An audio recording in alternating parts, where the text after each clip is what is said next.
প্রিয় শিক্ষার্থী, এখন আমরা পড়বো হচ্ছে ডিকোডার, এনকোডার। ডিকোডারের দ্বিতীয় পার্ট যেটা ডিকোডার। আমি আবারও বলি, এনকোডারটা হচ্ছে মানুষের বোধগম্য ভাষা বা ন্যাচারাল ল্যাঙ্গুয়েজকে কম্পিউটারের বোধগম্য ভাষা বা বাইনারি ল্যাঙ্গুয়েজে কনভার্ট করা। আর ডিকোডারের কাজ হচ্ছে কি, কম্পিউটারের বোধগম্য ভাষাকে মানুষের ভাষায় বা মানুষের বোধগম্য ভাষায় রূপান্তর করা, অর্থাৎ বাইনারি টু ন্যাচারাল ল্যাঙ্গুয়েজ। ঠিক আছে, এখন আমরা যেহেতু ডিকোডার পড়বো, চলো আমরা ডিকোডারের কাছে যাই। সো ডিকোডার মানে কি, আমরা তাহলে একটু থিওরিটিক্যালভাবে একটু পড়ি। সেটা হচ্ছে ডিকোডার কি। ডিকোডার এক ধরনের সমবায় সার্কিট বা ডিজিটাল বর্তনী, যা কম্পিউটার বা ডিজিটাল সিস্টেমের বোধগম্য ভাষাকে কোথায় রূপান্তর করে, মানুষের বোধগম্য ফরম্যাটে রূপান্তরিত করে। ঠিক আছে, বা অন্যভাবে বলা যায় যে এটি একটি ডিজিটাল বর্তনী যা ডিকোডিং এর জন্য ব্যবহার করা হয়, অর্থাৎ ডিজিটাল সিগন্যালকে সে অ্যানালগ সিগন্যাল রূপান্তর করে। অর্থাৎ ব্যাপারটা এরকম, তার মানে বলছে ডিকোডার বলতেছে এমন একটা ডিভাইস। দেখো, ডিকোডার হচ্ছে এমন একটা ডিভাইস, যে ডিভাইসটা বলতেছে হচ্ছে কি করতেছে, এই যে কম্পিউটার যে ল্যাঙ্গুয়েজটা আছে বা কম্পিউটারের যে বোধগম্য ভাষাটা আছে, কম্পিউটারের এই বোধগম্য ভাষাটা কিসে কনভার্ট করতেছে বলো? এই বোধগম্য ভাষাকে ন্যাচারাল ভাষায় বা মানুষের বোধগম্য ভাষায় রূপান্তর করতেছে। ঠিক আছে, ন্যাচারাল যে ভাষা বা সেটাই রূপান্তর করতেছে। ক্লিয়ার? তারপর এটা কার কাজ? ডিকোডারের কাজ। এবার একটু ডিকোডারের একটু বৈশিষ্ট্য দেখি। সেটা হচ্ছে, এই বর্তনীর মধ্যে n সংখ্যক ইনপুট থাকলে আউটপুট হবে সর্বাধিক 2n সংখ্যক। অর্থাৎ বলতেছে একটা ডিকোডার, মনে করো এটা একটা ডিকোডার, রাইট? এই ডিকোডারের মধ্যে দেখো এনকোডারের ঠিক উল্টাটা দেখো, সেটা হচ্ছে এখানে যদি ইনপুট বলতেছে n সংখ্যক হলে আউটপুট হবে 2n সংখ্যক, 2n সংখ্যক। তাহলে দেখো তো আমি এখানে ইনপুট কয়টা দিছি? ইনপুট দিছি হচ্ছে 2টা, তাহলে আউটপুট কত হবে? 2 টু দি পাওয়ার 2, তার মানে 4টা, 1টা 2টা 3টা 4টা। তার মানে ইনপুট 3টা হলে আউটপুট 8টা, ইনপুট যদি 4টা হয় আউটপুট 16টা। ব্যাপারটা হচ্ছে এভাবেই সে কি করবে, ঘুরবে। তাহলে তোমরা আমাকে বলো তো ভাইয়া, তাহলে এনকোডার বা ডিকোডারের মধ্যে তোমার কি, ডিকোডারের মধ্যে হচ্ছে ইনপুট সংখ্যা হচ্ছে কি, ইনপুট সংখ্যা হচ্ছে কম, ইনপুট সংখ্যা হচ্ছে কম, আর আউটপুট সংখ্যা একটু কি, আউটপুট সংখ্যা বেশি। ঠিক আছে, আমি একটু উল্টাভাবে লিখছি মেবি। ইনপুট কম, আউটপুট কি হবে, বেশি হবে, রাইট? আচ্ছা, তাহলে এটাকে আমরা বলতে পারি 2x4 ডিকোডারও বলতে পারবো, রাইট? তার মানে বলতেছে কি, ডিকোডারের মধ্যে n সংখ্যক ইনপুট থাকলে আউটপুট হবে 2n সংখ্যক। এরপর বলছে যে কোনো একটি মাত্র আউটপুট লাইনের মান 1 হলে, আগে ইনপুট লাইন এনকোডারের ক্ষেত্রে সেটা ইনপুট লাইনের মান 1 ছিল, আর এখন হচ্ছে আউটপুট লাইনের মান 1 হলে ওই লাইনের সবকিছু 0 হয়। অর্থাৎ এখানে আউটপুট যদি যে কোনো 4টার মধ্যে যে কোনো একটা যদি 1 হয়, বাকি সবগুলোকে আমার কি দিতে হবে, 0 দিতে হবে। বুঝে গেছে? এবং কখনো কোনো লাইনের আউটপুটের মান 1 হবে তার নির্ভর করা হচ্ছে ইনপুটগুলোর মানের উপর। এখানের মধ্যে কোন লাইনের মান 1 হবে, কোন লাইনের মান 0 হবে, তা ডিপেন্ড করা হচ্ছে ইনপুটগুলোর উপর। ঠিক আছে? আচ্ছা, এখন বলছে ডিকোডার এনকোডারের ঠিক বিপরীত যন্ত্র হিসেবে কাজ করে। এরপর বলছে ডিকোডার সাধারণত আউটপুট ডিভাইস বা ডিসপ্লে ইউনিটের সাথে যুক্ত হয়, বা হচ্ছে আউটপুট ডিভাইস বা ডিসপ্লে ইউনিট বা মনিটরের সাথে যুক্ত হয়। বুঝতে পারছো? আচ্ছা, তাহলে এটা আমরা একটু দেখি। এবার হচ্ছে মনে করো আমরা ডিকোডারটা একটু ভালো করে পড়ি। চলো দেখি ডিকোডার আমরা তার ডিকোডার মানে কি বলছি? ডিকোডারটা হচ্ছে কম্পিউটার বোধগম্য ভাষাকে মানুষের বোধগম্য ভাষায় রূপান্তর করে। তো ডিকোডারটা কি, আমরা একটু আগে বলছিলাম ডিকোডারের মধ্যে ইনপুট বেশি থাকবে। কি থাকবে? ইনপুট বেশি থাকবে। দেখি ইনপুট যদি বললাম, ডিকোডারে ইনপুট কম থাকবে। উল্টা বলতেছি, ইনপুট যদি 2টা হয় আউটপুট হবে কয়টা বলো তো? আউটপুট হবে 4টা।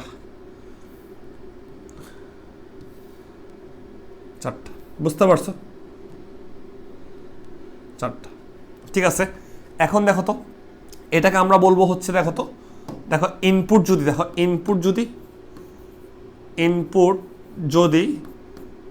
2টি nটি থাকে, হ্যাঁ, আউটপুট হবে 2 to the power n, right? 2 to the power n। তাহলে ইনপুট যদি 2টা হয় আউটপুট হবে 2 টু দি পাওয়ার 2 বা 4। ইনপুট যদি 3টা হয় আউটপুট হবে কত 2 টু দি পাওয়ার 3 মানে হচ্ছে 8। হ্যাঁ, তার মানে দেখো তো ইনপুট 2টা আছে।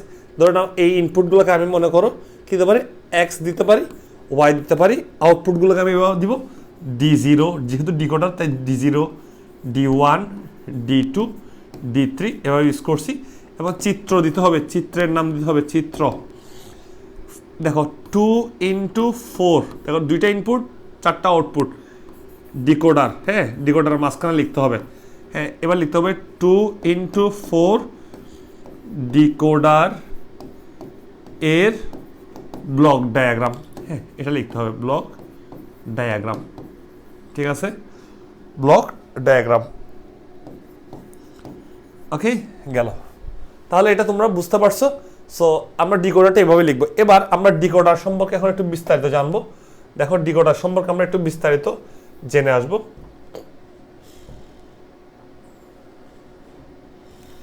আমরা দেখো ডিকোডার সম্পর্কে একটু বিস্তারিত জানবো। চলো লিখি। আমরা 2 ইন্টু 4টা শিখি। 2 ইন্টু 4 ডিকোডার। 2 ইন্টু 4 ডিকোডারটা আমাদের আঁকতে হবে। আঁকি।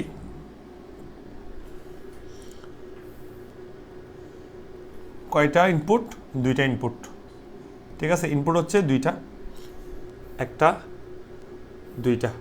আউটপুট হবে 4টা, একটা 2টা 3টা 4টা। ওকে, এটা হচ্ছে 2 ইন্টু 4, 2 ইন্টু 4 ডিকোডার, রাইট?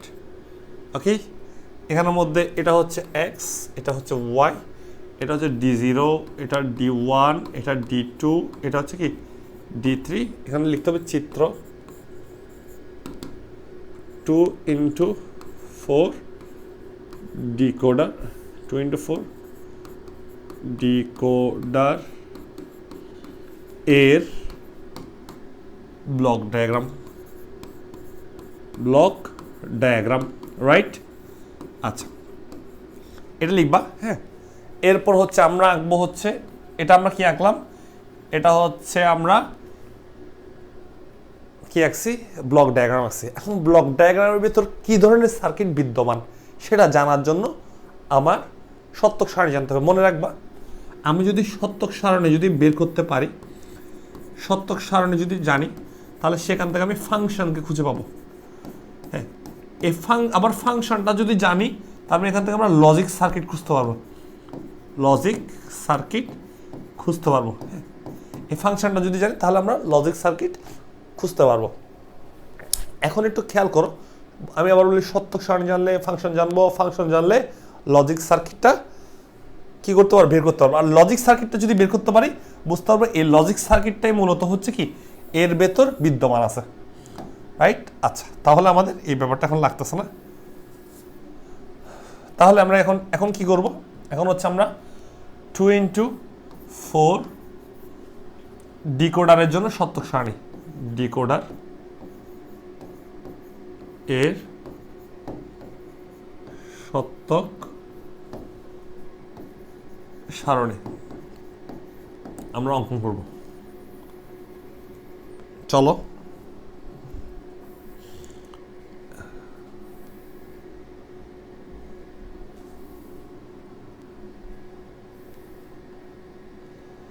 আমরা ইনপুট আউটপুটগুলো একটু লিখি। আমরা ইনপুট এখন কম 2টা, আউটপুট 4টা বেশি গেছে। হ্যাঁ, ওকে, ইনপুট কয়টা? ইনপুট হচ্ছে 2টা, এটা 2টা, আউটপুট হচ্ছে 4টা।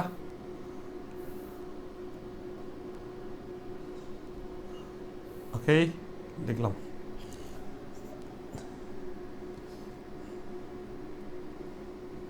খুবই বাজে হচ্ছে চিত্রগুলো মনে হয়। যাই হোক, আমরা তো মেইন উদ্দেশ্য হচ্ছে বোঝা। ঠিক আছে, এরপর এখানে 4টা হবে, 4টা ঘর। চলো আমরা একটু দেখি। এখানে হচ্ছে ইনপুট, আর ইনপুট কিন্তু এখন 2টা। হ্যাঁ, আর এখানে হবে আউটপুট, রাইট? এখানে ইনপুট এক্স এবং ওয়াই, আউটপুট হচ্ছে D0, D1 D2 D3 right.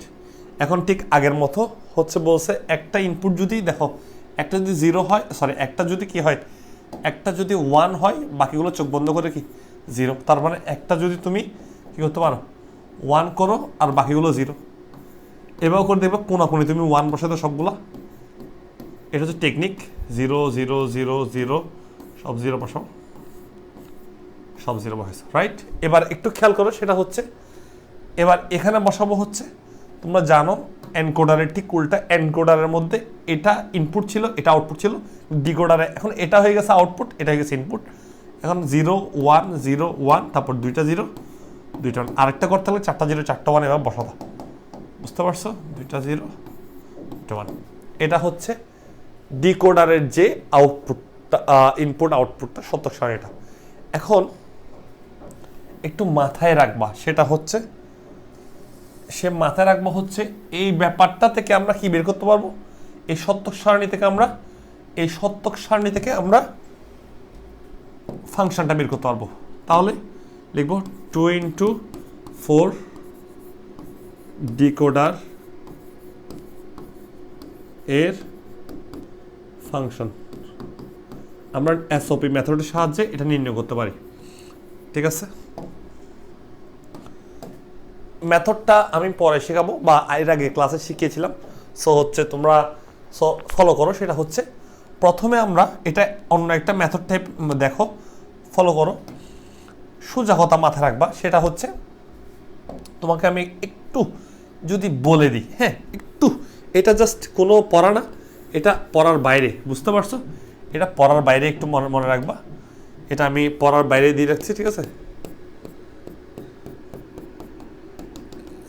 মনে রাখবা হচ্ছে 0 থাকলে বার হবে, মানে বার হবে বা নট হবে, বার হবে বা বার মানে হচ্ছে নট বলতে পারো, আর 1 থাকলে বার হবে না, মনে রাখবা। এখন আমরা কি করব, আমরা একটু খেয়াল করো, প্রথমে D0-তে চেক করবো 1 কোথায় আছে, এখানে 1 আসছে, এখানে আর কোথাও 1 নাই, এই লাইনের মধ্যে আর কোথাও 1 নাই, খালি কোথায় আছে, এখানে আছে 1টা। এই 1 বরাবর এই পাশে আসবো, এই পাশে গিয়ে দেখবো কার কার কাছে 0 আছে। দেখলাম এই 1 বরাবর আমরা এই পাশে এসে দেখলাম এটাও 0 এটাও 0। এখন আমি বললাম 0 থাকলে বার হবে, 1 থাকলে বার হবে না। দেখো দুইটা যদি 0 হয় তাহলে একদম চোখ বন্ধ করে বসে দিবা, এটাও 0 এটাও 0, তাহলে এই 0টা কার, এই 0টা হচ্ছে x এর, বুঝতে পারছো? তাহলে হচ্ছে কি তুমি যে আউটপুট বসাচ্ছ কার, x। দেখো তুমি এখন D0 D1 D2 D3 এর আউটপুট বসাচ্ছ, ঠিক আছে? প্রথমে D0 এর জন্য দেখি, তাহলে D0 এর জন্য এই 1 এর জন্য এই বরাবর আসি, xও 0 yও কি 0, তাহলে x 0 হলে বললাম বার হবে, 0 থাকলে বার হবে বলছিলাম, তার মানে কার 0, x এর 0, তাহলে x এর উপর বার হবে। এটাও 0, কার উপর, কার y এর উপর বার হবে। তুমি আবার ভিডিওটা মানে চেঞ্জ করে দেখো, আমি বললাম এটা যদি 1 হয় 1 বরাবর এখানে আসবো, আউটপুট বরাবর, আউটপুট থেকে ইনপুটের মানটা বের করি, এ বরাবর 1 দেখবো, 1 বরাবর এখানে আর কোথাও 1 নাই, এবার 1 আসবো, দেখো xও 0 y ও 0, আমি বললাম 0 থাকলে বার হবে, তাহলে x বার ইন্টু y বার। এরপরটা তোমরা করো দেখি। এরপর আমরা ঠিক আবার আসবো D1 এর জন্য, দেখলাম এখানে 1 আছে, এই 1 বরাবর এই পাশে আসবো, আসার পর একটু দেখো তো এটাও 0 এটা 1। এখন বললাম 0 থাকলে কি হয়, বার হবে, 1 থাকলে বার হবে না। এখন এই 0টা কার, এই 0টা হচ্ছে এই x এর। তাহলে বলো তো এই 0টা যদি x এর হয়, তাহলে এই 0-র জন্য এই x এর ভ্যালু কি দিবে বলো তো? এই 0-র জন্য x এর ভ্যালু x বার দিবে, বললাম 0 থাকলে বার হবে। এবং এই 1 একটা আছে না, এই 1 মানে কি বার হবে না, তাহলে এটা কার ভ্যালু, y এর ভ্যালু, তাহলে x বার y। 1 এর জন্য বার হবে না, তাহলে x y-টা বসাই দিলাম। এরপর D2টা তোমরা করো, D2-র জন্য ঠিক সেম, আমরা D2 বরাবর আসবো, এখানে 1, এই 1 বরাবর এখানে আসবো, এসে দেখতেছি এখানে 1 এখানে 0, তার মানে কি বুঝতেছি, দেখো এখানে 0 দেখতেছি, তার মানে দেখতেছি যে এই 1টা কার, এই x এর, তার মানে আমি বললাম 1 থাকলে বার হবে না, তার মানে x, বুঝতে পারছো? 1 থাকলে কি হবে না, বার হবে না, তার মানে এটা কি হবে x, ওকে। আর এখানে কি আছে, 0 আছে, তার মানে কার আছে, y এর, তাহলে y এর 0 থাকলে বার হবে। এরপর D3-তে আসো, D3 তে এসে দেখো এখানে 1, এই 1 বরাবর আমরা এখানে আসবো। দেখো এখানে দুইটাতে 1 আছে, দুইটাতে যদি 1 থাকে আমরা বলছিলাম কি 1 থাকলে বার হবে, তাহলে এটাও 1 এটাও 1, এই 1 দুইটা কার x এবং y, তাহলে x এরটা x হবে, 1 থাকলে বার হবে না, এই y হবে, y থাকলে বার হবে না। সো আমরা এসওপি মেথডের সাহায্যে আমরা ফাংশনটা নির্ণয় করে ফেলছি, রাইট? এখন ফাংশন নির্ণয় করার পর কই মাথা ঠান্ডা রাখো, এখান থেকে আমরা সার্কিট আঁকবো যে সার্কিটটা মূলত হচ্ছে এর ভিতরে থাকে। তাহলে আমরা এই সার্কিটটা এখন আঁকার চেষ্টা করবো। এই সার্কিটটা আমরা আঁকবো, আমি একটু যদি বেশি বড় করে ফেলছি, একটু যদি ছোট করি, আর যদি একটু ছোট করে আমি যদি এখানে আঁকি, এখন সার্কিটটা আমরা আঁকবো। একটু দেখি আমি যে এটা স্পষ্ট দেখা যাচ্ছে কিনা। হ্যাঁ দেখা যাচ্ছে, চল সার্কিটটা আমরা আঁকবো। আমি এখানে একটা দিয়ে বলি 2x4 ডিকোডার এর লজিক বর্তনী, হ্যাঁ লজিক বর্তনী, রাইট? এখন এই লজিক সার্কিট দিয়ে আঁকতে হবে, তাহলে এখানে দেখতে হবে ইনপুটকে। দেখো ইনপুট হচ্ছে x এবং y, তাহলে আমি এখানে x আঁকি, এখানে আমি y আঁকি, ঠিক আছে? তাহলে এটা লিখে ফেলি, এটা হচ্ছে x, এটা হচ্ছে y। এরপর আমার এখানে কি চাইছে, আউটপুট হচ্ছে d0 d1 d2 d3, এদের ভ্যালুগুলো এখানে দেওয়া আছে। d0 মানে কত, x বার y বার দেওয়া আছে, দেখছো? তাহলে d0 মানে কত দেওয়া আছে দেখো তো একটু, d0 মানে কত দেওয়া আছে বলো, আমি একটু বড় করে দিই। দেখো d0 মানে দেখো x বার y বার দেওয়া আছে, তার মানে এখানে যেহেতু আমার x y আছে কিন্তু x বার y বার নাই, তাহলে এখানে আমার নট গেটের সাহায্যে আমি কি নিতে পারি, x বার নিতে পারি, এটা x বার। আবার নট গেটের সাহায্যে আমি y বার নিতে পারি, এটা y বার, রাইট? এটা x বার, এটা y বার। এবার একটু খেয়াল করো, সেটা হচ্ছে x বার y বার গুণ অবস্থায় আছে, আমি x বার নিলাম y বার নিলাম, গুণ অবস্থায় থাকলে এন্ড গেট, তাহলে এটা হচ্ছে d0। এরপর দেখো x বার নাও, y নাও, কই আছে y নিলাম, গুণ অবস্থায় আছে এন্ড গেট, তাহলে এটা হচ্ছে কি d1। হ্যাঁ দেখো এই দুইটা বের করে ফেলছি আমরা।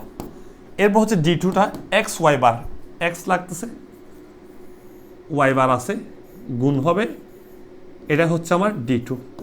এবার d3 বলছে x নাও, আর এখান থেকে হচ্ছে y নাও, এটা হচ্ছে d3। সো এভাবেই হচ্ছে শেষ, মানে 2 into 4টা। তোমাদের হোমওয়ার্কটা হচ্ছে, তোমরা আবার রিপিট করবা দরকার হলে, তোমাদের হোমওয়ার্কটা হচ্ছে 3 into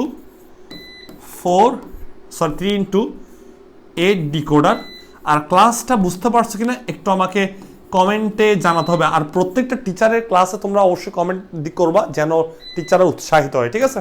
সো ধন্যবাদ, আল্লাহ হাফেজ।